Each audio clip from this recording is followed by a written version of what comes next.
Good morning students, this is Nitin Maheshwari. आज मैं आपको 10th क्लास का सिलेबस डिस्कस करने जा रहा हूँ कि हमारे इस साल में सिलेबस में क्या क्या हमारे कंटेंट्स रहेंगे, पूरे साल में हम कैसे कैसे चैप्टर्स पढ़ेंगे, कितने कितने मार्क्स की वेटिंग रहेगी। मैंने यहाँ पर आप देख रहे हैं इसे यूनिट नेम लिखे हुए हैं। जो यूनिट आपके 10th क्लास में आते हैं वो मैंने नेम लिखे हुए हैं। यहाँ पर हर यूनिट के सामने कितने कितने मार्क्स की ये यूनिट है वो मैंने मेंशन किया हुआ है। फिर इस यूनिट में कितने कितने कौन कौन से चैप्टर्स हैं, मैंने चैप्टर्स नेम्स आपको मेंशन किए हुए हैं। तो मैं आज के लेक्चर में जस्ट आपको इसका ब्रीफ बताना चाहूँगा। सिलेबस 2020-21 क्लास 10 के लिए सब्जेक्ट हमारा होगा मैथमेटिक्स। तो यहाँ पर सबसे पहले हम स्टार्ट करते हैं यूनिट 1 में सबसे पहले 10th क्लास में हमारा जो चैप्टर आता है वो होता है नंबर सिस्टम। नंबर सिस्टम में हमारा एक चैप्टर इंक्लूड है हमारे इस सिलेबस में, real number chapter number 1। Real number जो आपका नंबर सिस्टम का पार्ट्स है, इसकी जो मार्क्स है, मार्क्स इसके 6 मार्क्स का आता है। इसमें आपकी 3 से 4 एक्सरसाइज हैं। और अगर आप जब मैं इसको कराऊंगा शुरू करूंगा तो मैं इसको थोड़ा इंट्रोडक्शन दूंगा डिटेल में, फिर इसके क्वेश्चन भी डिस्कस करेंगे, इसके एप्लीकेशंस कैसे कैसे हैं सब डिस्कस करेंगे, डिटेल में मैं बताऊंगा। अभी बस आपको मैं बताना चाहूँगा कि रियल नंबर से आपके जो क्वेश्चन आते हैं वो 6 मार्क्स के आते हैं। रियल नंबर से 6 मार्क्स के क्वेश्चन आते हैं। अब हम बात करते हैं यूनिट 2 जिसका नाम है अलजेब्रा में अगर हम बात करें 10th क्लास में अलजेब्रा की जो यूनिट आती है वो आपके में पॉलिनोमियल आता है। पॉलिनोमियल जो आपने 9th में ही पढ़ा होगा। यहाँ पर आपको पॉलिनोमियल थोड़ा एडवांस एप्लीकेशन आती है। यहाँ पर पेयर्स ऑफ लीनियर इक्वेशन यानी कि पेयर्स यानी कि 2 लीनियर इक्वेशन होगी। Pairs in linear equation in 2 variable. इसमें हम डिस्कस करेंगे किस तरीके से अलग अलग मेथड्स होते हैं पेयर्स ऑफ लीनियर इक्वेशन को सॉल्व करने का, उसको हमें सॉल्व करना है, किस तरीके से हम लीनियर इक्वेशन ड्राइव कर सकते हैं उसके बारे में डिस्कस करना है। फिर अगला चैप्टर नंबर 4 में आपका है क्वाड्रिक इक्वेशन। क्या होता है, ये आपका एक पॉलिनोमियल के पार्ट्स होता है। पॉलिनोमियल हैविंग डिग्री 2 यानी कि एक ऐसा पॉलिनोमियल जिसकी डिग्री 2 होती है। जैसे कि अगर हम बात करते हैं पॉलिनोमियल की x² + 2x, पॉलिनोमियल की अगर हम बात करते हैं, पॉलिनोमियल आपकी होती है जिसमें एक ऐसी सीक्वेंस जिसमें कुछ कॉन्स्टेंट्स कुछ वेरिएबल होते हैं। कॉन्स्टेंट और वेरिएबल कंबाइन होकर जो सीक्वेंस बनाते हैं उसको हम पॉलिनोमियल कहते हैं एक्सप्रेशन को। अगर हम बात करें क्वाड्रिक इक्वेशन पॉलिनोमियल की ऐसी एक्सप्रेशन होती है जिसमें डिग्री 2 होती है। तो यहाँ पर आप देखोगे x² + 2x + 1, यहाँ पर डिग्री कितनी हो गई? डिग्री हमारी जो सबसे बड़ी पावर होती है वही होती है डिग्री। यहाँ पे सबसे बड़ी पावर क्या है? 2। तो यहाँ पे 2। तो इस तरह की जो एक्सप्रेशन होंगी हम क्वाड्रिक इक्वेशन में अलग अलग मेथड यूज करेंगे सॉल्व करने के लिए। फिर इसके बाद एक और चैप्टर आता है एपी, चैप्टर नंबर 5 जिसको कहते हैं अर्थमेटिक प्रोग्रेशन। उसमें अलग अलग प्रोग्रेशन यानी कि अलग अलग सीरीज दी होती है।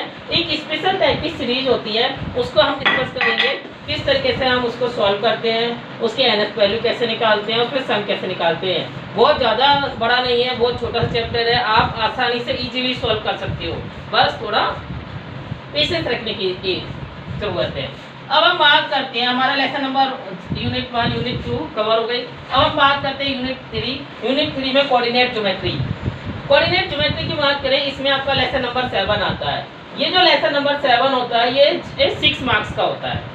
इसमें सिर्फ एक ही चैप्टर है। इसमें चैप्टर नंबर अगर हम बात करें चैप्टर नंबर 7, जो चैप्टर नंबर 7 कोऑर्डिनेट ज्योमेट्री के नाम से चैप्टर का नाम है, उसकी जो मार्क्स वेटेज रहती है वो 6 की होती है, अलजेब्रा की 20 होती है और नंबर सिस्टम की 6 होती है।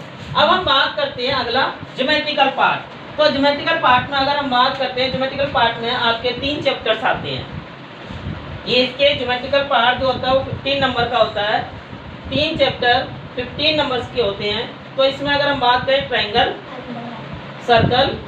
जो लेसन नंबर 6 आता है, सर्कल एंड कंस्ट्रक्शन, ये 3 चैप्टर की जो वेटेज होती है 15 मार्क्स की होती है। इसमें हम ये 3 चैप्टर पढ़ते हैं। इसके बाद आपका आ गया ट्रिग्नोमेट्री ट्रिग्नोमेट्री थोड़ा नया टॉपिक लगता है 10th के बच्चों को, उसको क्योंकि उन्होंने स्टार्टिंग में ट्रिग्नोमेट्री के बारे में उन्हें कुछ नहीं पता होता, ये 10th क्लास से स्टार्ट होता है।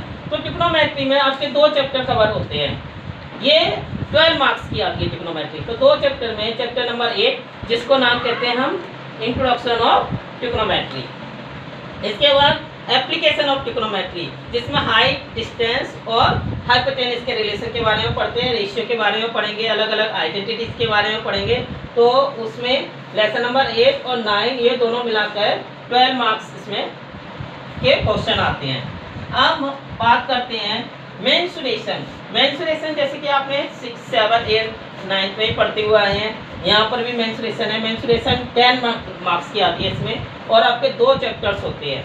एक चैप्टर होगा आपका area related to circle, lesson number 12, जिसमें हम एरिया के अलग अलग फॉर्मूले करेंगे। अगर हम बात करते हैं जैसे कि सर्कल है, तो सर्कल के लिए आपने पढ़ रखा होगा एरिया सर्कल होता है पाई आर स्क्वायर। तो हम इसमें जैसे कि रेडियस और area enclose by the circle and radius, उसको हम कहेंगे सेक्टर। तो इसका एरिया ऑफ सेक्टर निकालना सीखेंगे हम। अगर हम इसी में इस तरीके से कोड अगर ड्रॉ कर देते हैं बिटवीन 2 रेडियस, तो ये जो एरिया कहलाता है ये आपका एरिया ऑफ सेगमेंट कहलाता है। तो इस तरीके से एक सर्कल में हम किस तरीके से अलग अलग उसको डिवाइड कर सकते हैं, किस तरीके से एक स्मॉल पार्ट का हम उसमें एरिया निकाल सकते हैं, उसके बारे में पढ़ेंगे एरिया रिलेटेड टू सर्कल में। जैसे कि आपने पढ़ा होगा 8th क्लास में रिंग, ये इसको हम रिंग कहते हैं। इस एरिया को अगर हमें फाइंड आउट करना होता है तो हम कैसे करते हैं कि 2 सर्कल का एरिया लेते हैं, एक सर्कल के एरिया में से जो आउटर सर्कल का एरिया आता है उसमें से इनर सर्कल को माइनस करते हैं, तो इस तरीके से हमें एरिया ऑफ रिंग निकलता है। तो इसके बारे में पढ़ेंगे। अगला आपका जो लेसन नंबर 13 है उसमें है आपका सरफेस एरिया एंड वॉल्यूम। तो सरफेस एरिया एंड वॉल्यूम की बात करें तो इसमें सॉलिड पार्ट हो जाता है कवर। सॉलिड से जैसे कि आपने पढ़ रखा होगा कौन है, सिलेंडर है, स्फीयर है, क्यू है, क्यूबॉइड है। तो इस तरीके की जो सॉलिड शेप्स होती है उनका एरिया किस तरीके से हम निकालेंगे, उनका वॉल्यूम कैसे निकालेंगे। तो इस लेसन नंबर 13 में हम एरिया एंड वॉल्यूम निकालना सीखेंगे। अगला जो चैप्टर आता है आपका statics and probability. Static and probability जो है वो 11 नंबर की आती है। ये दोनों ही चैप्टर मिलाकर 11 नंबर के आते हैं। तो स्टैटिक्स से बात करें, स्टैटिक्स में हम पढ़ते हैं सेंट्रल टेंडेंसी। सेंट्रल टेंडेंसी हम कहते हैं जैसे कि मीन, मोड और मीडियन, ये हमारी सेंट्रल टेंडेंसी कहलाती हैं। तो मीन कैसे फाइंड आउट करेंगे, मोड और मीडियन कैसे फाइंड आउट करते हैं, ग्रुप डाटा की, अनग्रुप डाटा की, तो इसमें हम इसके बारे में डिस्कस करेंगे। इसके बाद आता है प्रोबेबिलिटी। प्रोबेबिलिटी आपने 9th में ही पढ़ी है, 8th में ही पढ़ी है। प्रोबेबिलिटी में हम लोग यहाँ पे थोड़ा एडवांस सीख लेते हैं। जैसे एक कार्ड है, एक कार्ड के अंदर अलग अलग हम लोग किस तरीके से अलग किसी भी चीज़ की प्रोबेबिलिटी निकालनी हो, 1 क्वीन आने की निकालनी हो या किंग आने की प्रोबेबिलिटी निकालनी हो, इक्के की प्रोबेबिलिटी निकालनी हो, तो वो हम सब सीखेंगे। एक डाइस है या 2 डाइस को जब हम साइमल्टेनियसली ड्रॉ करते हैं तो किस तरीके से हम नंबर की प्रोबेबिलिटी निकालते हैं, या 1 कॉइन, 2 कॉइन, 3 कॉइन। तो इस तरीके से सिंपल क्वेश्चन इसमें आते हैं, वो हम इसमें कवर करेंगे। तो आशा करता हूँ आपको पूरा सिलेबस समझ आ गया होगा। यही पूरा सिलेबस हम पूरे साल में पढ़ेंगे, ज़्यादा नहीं है कुछ। हम लोग अगर पढ़े, रेगुलर पढ़े तो बहुत छोटा सा, बहुत इजी है और इजीली हम इसको कवर करके हम लोग कर सकते हैं। टोटल जो आपकी मार्क्स की वेटेज होती है वो 80 होती है और 20 मार्क्स आपको पता है आपकी प्रैक्टिकल्स की होती है। तो ये आपका थ्योरिकल्स है। आशा करता हूँ आपको समझ आया होगा।